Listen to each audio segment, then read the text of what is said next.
everybody, I'm Beebs Kelley. Welcome back to another video. Today we are going to indulge in the glory that was the state visit recently over in the UK. The President and First Lady of the Republic of South Korea joined the Prince and Princess of Wales and of course King Charles and Queen Camilla for a state visit, state banquet, and all sorts of other events. We had Sophie, the Duchess of Edinburgh, we had Princess Anne, the Princess Royal, and so many other fabulous sightings. Beautiful outfits. Let's get into it. After all the disasters we've recently endured with Harold and the Meg, I am so delighted to discuss this very pleasant, smashing success of a state visit. I watched King Charles's speech. It was absolutely wonderful. Many were confused why he bestowed Blackpink with MBE honors, but it was because of their climate change work that they did, including involvement in the COP26 summit. I personally find him to be quite likable. I don't understand the buzz. I don't know if it's just coming from Camp Harry and Meghan or what, that he's not as likable or something like that. I think he's totally likable and I think he's doing a great job. Let's start off with the glamorous, sparkling, wonderful state banquet, where we had all the tiaras, all the fabulous gowns. It was a white tie event, so as formal as you can get. Princess Anne, the Princess Royal, wore a Sue Palmer bolero jacket over a blue sash and a Maureen Baker evening dress, which is the same dress that she wore for her 70th birthday portrait. For jewelry, she wore the diamond festoon tiara with the matching festoon necklace and the ribbon brooch that King Charles bought for her as a wedding present in 1973. I really like this tiara for Anne. I think it's great. I think it goes with her. I think it suits her vibe. And I think it's beautiful that it mirrors the necklace that goes with it so nicely. That always creates a nice framing effect. Because something like a tiara is such a big deal. It can really kind of dominate any other jewelry that's there. And it can be difficult, I would imagine, to find pieces that coordinate nicely and get along nicely rather than sort of compete when you have a tiara that doesn't have a piece that's made to go with it. So it's really nice when you have something that's made to go with it. It's like when you buy an outfit that's a complete set. It's so much easier and less to think about. So I kind of like that aspect of it, and it suits Anne's personality too because she seems so no fuss about stuff. Honestly, the bolero isn't quite my favorite with the opera gloves because it just creates a little bit of a disjointed section here and just creates a little bit of clutter around this area where the elbows, the bolero is cropped, you know, all of that sort of just midsection area. It's just got a lot of lines and chops and stuff and layers, which is fine. It's not like it was terrible. I just wish it was maybe just a tiny bit tidied up. With white tie though, typically gloves are requested, or like best etiquette, best practice is to wear gloves for a white tie thing, for the ladies especially. So I mean, she needed the gloves, but perhaps if they like just came up under the bolero all the way, maybe that would have kind of made it less noisy there. I'm not sure. If her gloves were opera length and just went up under the bolero and you didn't see the break from where the bolero stops and then the gloves start a little bit later, maybe that would have just cleaned up the look a tad. But again, I'm not mad at it. She still looked fabulous. I do love how flowy the skirt of this dress is. It's so gorgeous, so luscious. It's perfect. For Sophie, she brought out her aquamarine tiara and recycled the bespoke cream Susanna Crab dress that she first wore to the coronation of King Charles and Queen Camilla in May. Now, this dress was one that we didn't get a ton of pictures of, like all the coronation gowns that the ladies had on under their fancy robes. We didn't get to see them very well. I think the one that we got the most look of was Queen Camilla's dress that day. But for example, Sophie's and Catherine, Princess of Wales, we could hardly see their dresses at all. So I'm really glad that we're going to get to see it again. It is a beautiful look and it's really nice and flattering for her body type. She has slightly narrower shoulders, so having something that adds a little bit of width up here the way this does with the sort of lacy fabric across the top of the shoulders is perfectly balancing for her. I really love the sleeves on this, and the rest of the dress is quite simple but just has this beautiful flow to it. It's gorgeous. Only complaint though is that I'm not sure it worked perfectly for this occasion with everything else she had on and going on here, because with the tiara and the sash and the interest of the fabric change up here across the shoulders, it really kind of boxes your eye in just right here. It feels just a tad cluttered. Perhaps it would have benefited from the top being refinished or have even sort of like a capelet over the top to just give it a smooth finish to allow the sash and tiara to be the focal point rather than having that fabric change and all of that detail draw the eye as well. Or even having it revised the way we see a lot of royal ladies do, or a lot of people who are updating their wardrobe will sometimes just revise a piece to have, a different shoulder or a different type of fabric. I could have seen this also working with just a simple, solid fabric that didn't have any break to it across the top, that had maybe just a little bit of a puff sleeve on the edge to still give her a little bit of that structure that she benefits from when it comes to her shoulders. So I could have seen it going that way, working really well, or even just something that just covered that laciness a little bit, like a capelet. So it's another one where I didn't hate the look or anything like that. I still thought she looked fabulous. I just think it would have been that much better had the top paneling there been modified in some way, shape, or form. Simply due to this scenario, having the sash, the tiara, the jewels, all of that added in, it was just a lot at once. Because beautiful tiaras are quite powerful to a look, and they really are. They're not just the crowning topper moment, but they also kind of, flow down. They do have a big effect on an outfit, of course. But this tiara, I really, really love this tiara for her against her blonde hair. It's a really welcome pop of color, especially with this outfit that's all, lighter in colors and creams. This tiara was made especially for Sophie, and she first debuted at the enthronement festivities for Prince Albert II of Monaco in 2005, and we have seen it a handful of times since then. This tiara is quite interesting because it's actually convertible. We've seen this throughout history. There's lots of them that do this, but this is one of the newer ones that does this, which is really interesting. It can be worn as a necklace or as a tiara put on a mount, a headpiece mount. So I find that to be really interesting, and I quite like it as a tiara, but it is also really beautiful as a necklace. The last time we saw it as a necklace, I believe, was 2006 for a London gala. The First Lady of South Korea was wearing one of the most beautiful dresses. This is a masterclass in how to pick an evening gown for a petite lady. Now, she's not like the shortest of the short, but she's on the shorter side. She's not particularly tall. And these vertical lines just elongate her figure so nicely. And they also accentuate the waistline because of where they are placed. They have this ever so slight taper in towards her waist, which is so flattering. It was chic, it was simple and elegant, and this is modern luxury done right. Not this.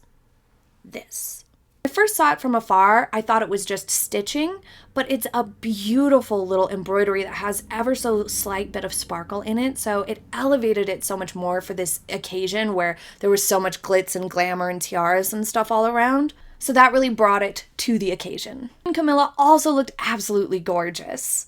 This is a beautiful red velvet gown. Now, I really like this for her, and I really like this dress in general. A different cut for a younger woman, of course, but this template is wonderful. It is so gorgeous. I love a nice red velvet, and this one is a deep, rich red velvet. Not like a funky color that maybe wouldn't translate quite as well in a dress. It's just perfect. And because the fabric is velvet, it catches light in a really interesting and beautiful way, and in movement. It creates shadows and catches light, but it doesn't create shine or sheen the way satin or silks can. And velvet has texture, so it reads as a little bit more of a weight to the fabric. To us, to our eye, it looks a little heavier, so to speak, even though I'm sure it's very comfortable in a dream to wear. Velvet can be quite heavy to wear as well, but it's wintertime, so it's fine.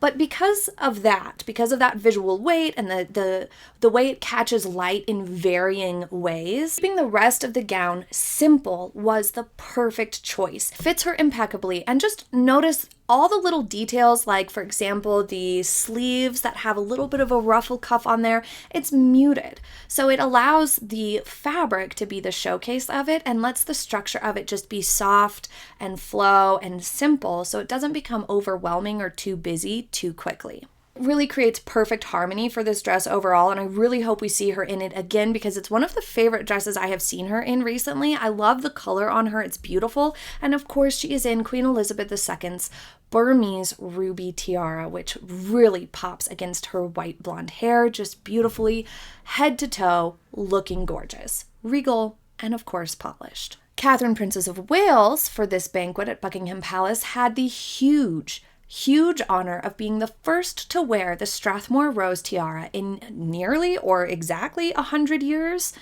I couldn't verify the exact date when it was last seen worn out in public, but it's about 100 years ago, which is pretty amazing. Everybody knows that King Charles was incredibly close with his grandmother, and when she was young, this was one of her go-to tiaras early on in her royal life. The last time it was worn was in the 1930s. It is so delicate and gorgeous. It's literally a real-life flower crown. The Queen Mother received the Strathmore Rose tiara as a wedding gift from her parents when she married Prince Albert, the Duke of York, the future King George VI, in 1923. I have another tiara video planned. If you missed the first one, I'll link it for you guys, but still a little ways out, but we're gonna dive deeper into this tiara then because it has a really interesting history. But one of the most unique aspects of it is that the tiara originally anyway, I'm not sure if it still does this, but originally, roses could originally be removed and worn as brooches, which is really unique for a tiara. I don't know if there's any other ones right now in use that do that at all. So this is kind of cool. I'm not sure if it still does that. I mean, obviously, when a tiara is assigned to someone new and they're going to wear it, then it gets fitted to their head and the velvet cushion, so to speak, almost like a headband, is matched to their hair color. And so that's another reason why we don't see them kind of bouncing around different royal ladies, one single tiara, but it also gives significance to the tiara itself. But anyway, so when they were sizing it for Kate and putting the velvet headpiece together for it, there's a chance that they did away with the removable brooch aspect of it just to preserve it and make it more wearable, to help prevent it from, excessive wear and tear, I would imagine. So I could totally see them making it to where it's no longer got the removable brooch. Also originally had two frames, one for bandeau wearing across the forehead, which was obviously really, really popular in the 1920s, and a traditional top of the head frame, which clearly is what they were using for Catherine here. This is such a great tiara for her for many reasons. As the Princess of Wales, it makes sense for her to wear slightly smaller tiaras and headpieces and things of that nature rather than the really, really big ones. Also, traditionally, tiaras with colored gemstones and things of that nature are typically reserved for the Queen. When she was planning her wedding to Prince William, the rumor was that she was interested in or wanting to or envisioned wearing a flower crown initially. And of course, we ended up with the Cartier Halo tiara, which is wonderful and fabulous. Of course, it makes sense and it's only suiting that she would have a tiara on, but it suits with her personality a little bit. She's not overly fussy and she's not presumptuous. So perhaps until she was invited to choose a tiara to wear and offered one, perhaps she was focused on a flower crown. Maybe there's no truth to the rumor either way. I think it's sweet that now we have both the lotus flower and the Strathmore Rose tiara as ones that she regularly wears, and they're kind of like a flower crown. She also tends to gravitate towards smaller, daintier ones. Lover's Knot is the biggest, tallest one we've ever seen her in. This one kind of reminds me of the lotus flower in that it's a little bit smaller and daintier, probably a little bit more comfortable to wear as well. The lotus flower and the Strathmore just both have a more delicate vibe, although, of course, the Lover's Knot is spectacular to see her in. They all suit her well. And this particular one got that connection with Prince Charles that it's kind of sweet and is a symbol of their bond and good relationship with one another that, he probably either approved or perhaps suggested or maybe even requested that she take on that tiara next because it belonged to his beloved grandma. On to her outfit. I absolutely love the look overall. It all worked perfectly in harmony with this Strathmore Rose tiara. It looked spectacular, just stunning. She wore a white Jenny Packham dress with gold embellishments, earrings that belonged to Queen Elizabeth, and her honors, the Royal Family Order and her Grand Cross of the Royal Victorian Order sash and star. This looks so familiar to the Jenny Packham white gown she wore for the South Africa state visit, I think it was last year, with the Lover's Knot tiara. At first, I thought it was another moment of her just making an update to an existing dress when I very first saw this. You know how she does this, which is wonderful, like she did with the sleeves in the black dress video. I'll link for you guys. I cannot find any confirmation of this though, and after looking at it, I still think it's possible, but I'm not 100% convinced or anything like that. Because the dress underneath each of these capes, obviously last year's had a lot more silver embellishments across the shoulders, and a very, very long floor-length cape. The dress underneath, though, looks very, very similar to this one. It looks maybe just a tad bit flowier, but they look super similar. This one's cape is obviously more of a capelet. It's shorter, and it's got gold embroidery that's a little bit more down this way and looks a little bit flowier of a fabric. It's more elbow length. So could it be a matter of just changing out the cape for this white dress underneath? Maybe, but again, I'm not 100% sure. They do look kind of similar, and that was the first thing that I thought of when I saw it was, oh my gosh, did she just change out the cape? Because that's a really nice way to update a dress like that, to change the length of it, the length of the sleeves, wear it with gloves or without, capes. That's really the only other place you can go once you've done all of those things is a cape. If she did modify the dress to update it rather than get a whole new dress for this occasion, then that's ingenious and super cool, and it did change the look so dramatically. If it is a totally new dress, that's fine too. Really appreciate the movement that this shorter cape has here. It has this like flow that was sort of swaying back and forth as she walked, which just gave this ethereal vibe to it, but it also softened it a little bit. I think at times the Jenny Packham cape looks specifically can be a little bit heavy on the shoulders. They can give just a little bit too wide of shoulder line to her at times. Not always. I don't dislike them or anything like that because they still look balanced overall. I think they just could stand to be a tad bit reined in on the shoulders. So having this movement and curve to the hemline of that cape just helps to bring that balance back into check for her. Just an absolutely stunning and gorgeous look, like iconic. This one I think I might like even more than the one she wore last year, just because it's such a different and fun look, and the opera gloves are so in right now, and she's been wearing them a little bit more often. It's just kind of fun to see. But overall, I like them both. I just think I might like this one a little better. You guys leave in the comments which one you like better. Whether or not it was a cape change for this white gown, you have to leave it in the comments your opinion if you think it was a cape change or not, or a totally new dress. But for this red dress, we need not wonder. And so as soon as I saw it, I knew exactly what had happened, and I was obsessed. What an amazing idea. This is her red dress that was from her first Together at Christmas Royal Carols concert where she played the piano. It's got the big bow, and it's a wool coat dress. The Princess of Wales recycled this red dress from 2 years ago in a new way to welcome Korea's President and First Lady to the UK for this state visit. She paired the Catherine Walker & Co. dress with a wool cape from the brand and a bespoke hat by Jane Taylor. Talk about updating your wardrobe like a pro, adding a cape. This wool coat dress was like a midi length or so with a simple sheath dress underneath that was about knee length or so. And now she has added this wool cape that still allows the bow to be on top, which is so cool. It looks so perfect. I absolutely love it because it transformed the coat dress into something completely new because it's seamless. It's not just like, oh, I threw a cape on top. It's pinned underneath, so there's no discernible, start and stop here. It just looks like it's all one piece meant to be this way from the start. So it's absolutely gorgeous and perfect.